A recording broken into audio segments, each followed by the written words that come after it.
తెలంగాణలో జర్నలిస్టులు చీలిపోయారు. కొంతమంది ఏమో రైటిస్టులు, కొంతమంది ఏమో లెఫ్టిస్టులు. ఇదేందో అర్థం కావట్లేదు. గతంలో నాగేశ్వరికి సపోర్ట్గా కొంతమంది తెలంగాణ జర్నలిస్టులు అనే పేరుతోటి ఒక రౌండ్ టేబుల్ సమావేశాన్ని ఏర్పాటు చేశారు. తెలంగాణలో ఇంకే సమస్య లేనట్టు ప్రొఫెసర్ కె నాగేశ్వర్కి మద్దతుగా ఒక రౌండ్ టేబుల్ సమావేశం. సరే, మంచిదే. ఒక జర్నలిస్ట్కి కష్టం వచ్చింది, కేసులు పడ్డాయి, అరెస్ట్ అవుతాడేమో అనేటువంటి ఒక భయం ఆయనలో కలిగింది. ఆ టైంలో ఆయనకి మద్దతు ఇద్దాం అనుకున్నారు, రౌండ్ టేబుల్ సమావేశం పెట్టారు. పెట్టినప్పుడు ఏమనాలి? మా జర్నలిస్ట్ని అరెస్ట్ చేయొద్దు, మా జర్నలిస్ట్ మీద కేసులు పెట్టొద్దు, ఏదో భావ ప్రకటన స్వేచ్ఛ ఉంది కాబట్టి మాట్లాడాడు, కొద్దిగా తప్పుగా మాట్లాడి ఉండొచ్చు, ఆ కామెంట్స్ వెనక్కి తీసుకున్నాడు, వివాదాన్ని ఇంతటితో ముగించండి, అది ఓకే. కానీ అసలు ఆ సబ్జెక్టే మాట్లాడకుండా పవన్ కళ్యాణ్ని తిట్టడం, ఆంధ్ర వాళ్ళని తిట్టడం, తెలంగాణ ఆంధ్ర సమస్యగా దీన్ని మార్చడం, ఇది చేశారు. ఇది చేసిన తర్వాత జరిగినటువంటి పరిణామాలన్నీ మీకు తెలుసు. మనం ఆ విషయంలో గట్టిగానే మాట్లాడాం, గట్టిగానే కౌంటర్ ఇచ్చాం. అసలు నాగేశ్వర్ ఇష్యూకి తెలంగాణ వాదానికి సంబంధం ఏంటి? గన్ పార్క్ దగ్గరికి నాగేశ్వర్ వస్తాడా? నాగేశ్వర్కి సపోర్ట్గా అక్కడ మాట్లాడినటువంటి సోకాల్డ్ జర్నలిస్టులు వస్తారా అని చెప్పేసి నేను సవాల్ విసిరాను.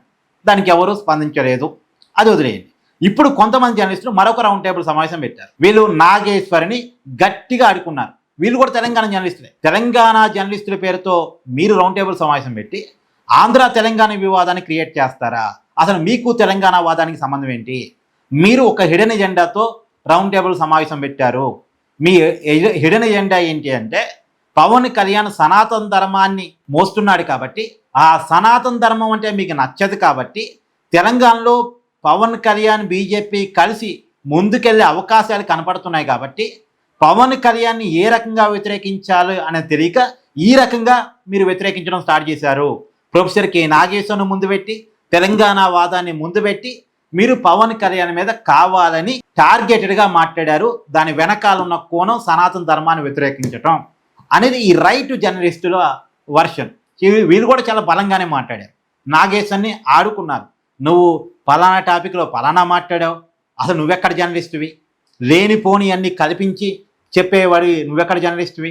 ఒక సోర్సు అది నిజమో కాదో కూడా తెలుసుకోకుండా ఇష్టం వచ్చినట్టు మాట్లాడి నువ్వెక్కడ జర్నలిస్టువి?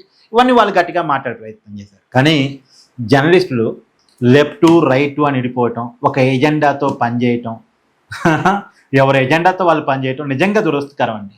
జర్నలిస్టులు ప్రజలకి సమాచారాన్ని చేరవేసే క్రమంలో తమ సొంత అభిప్రాయాలు కూడా చెప్పడం. ఇప్పుడు నేను కూడా ఉన్నాను, నా సొంత అభిప్రాయాన్ని చెప్తాను, చెప్పనని కాదు, కానీ గుడ్డిగా ఒక వాదాన్నే మేజేసుకొని ప్రతి దాంట్లో నుంచి ఆ వాదం కోణంలో నుంచే చూడటం. ఇప్పుడు సహజంగా అంటారు, మనకు చూసే కళలో నుంచే ప్రపంచం కనపడిద్దని. కాబట్టి ఎప్పటికీ మనకు కావాల్సిన కోణంలోనే ప్రపంచాన్ని చూడటం, ఇది తప్పు. అవసరమైనప్పుడు లెఫ్ట్ కావాలి, అవసరమైనప్పుడు రైట్ కావాలి. లెఫ్ట్ హ్యాండ్ అవసరమే, రైట్ హ్యాండ్ అవసరమే. ఈ రెండు ఉంటేనే మనం బాగా పనిచేస్తాం. అవునా కాదా చెప్పండి ఇక్కడ. Thank you.